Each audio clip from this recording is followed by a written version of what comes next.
I stepped into the city. No clouds above, only black smoke crawling across rooftops. The air was heavy, every breath tasted of ash.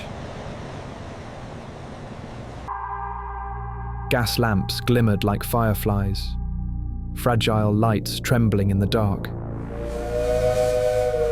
A steam engine roared, dragging wagons through the square. The city trembled awake.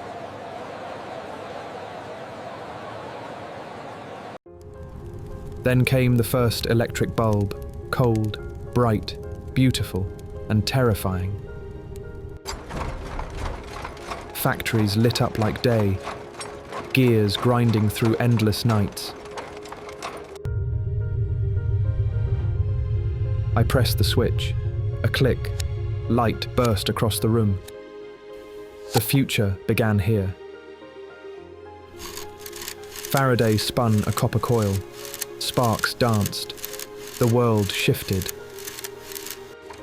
The first generators buzzed like restless insects. Small sparks, big promises. Electricity was magic. But every new light cast a longer shadow. Houses sprang up everywhere. The city swelled overnight. Streets overflowed, horse carts, trams, footsteps colliding. Crowds poured in, slums rose like folds in a crumpled map. The river turned black. No scent of grass, only smoke and metal. I coughed hard. Dust choked the air. Masks could not save us. We produced faster than we could clean.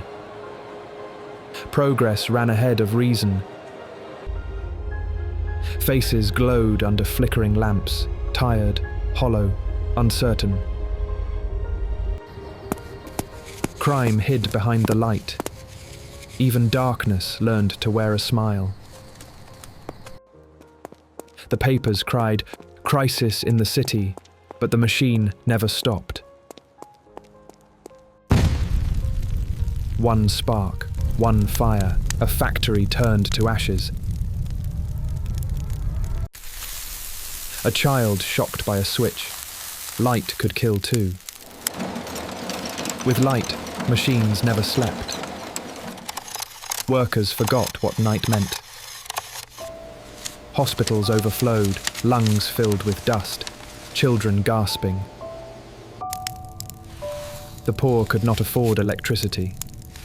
They returned to candles and silence. From rooftops, I saw a maze of light, bright, endless, yet lost. Luxury lit up palaces, but alleys nearby stayed dark. Strikes erupted. Workers raised signs, not for riches, just for rest. Another headline screamed, "The city is overheating." We had light, but its shadow stretched across everything. Some of us began to organize, small steps, but it was a beginning. We wrote leaflets, passing them hand to hand in secret. We learned to argue, to write, to speak before a crowd. Some of us were arrested for a single word, but prison didn't silence us. It only spread the fire further. When they returned, we were waiting, not just a few, but a movement.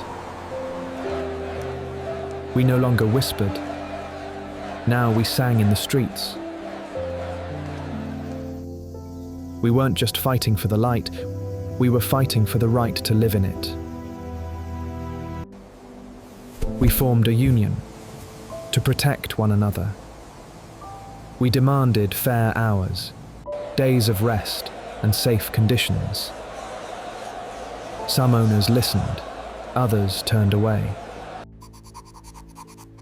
One day, A factory agreed and signed the first pact. Electricity was no longer a privilege. It became something shared. Amid chaos, inventors gathered around fragile blueprints. A woman drew the city's first electric grid. One mind, thousands of lights. Students built water filters by a poisoned river. A teacher spoke of another light, knowledge.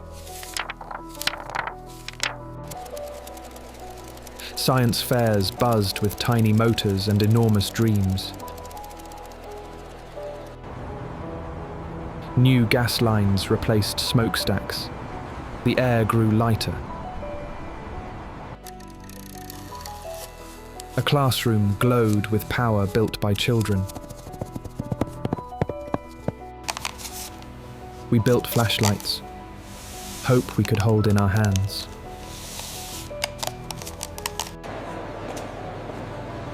Posters on every wall, clean energy for all.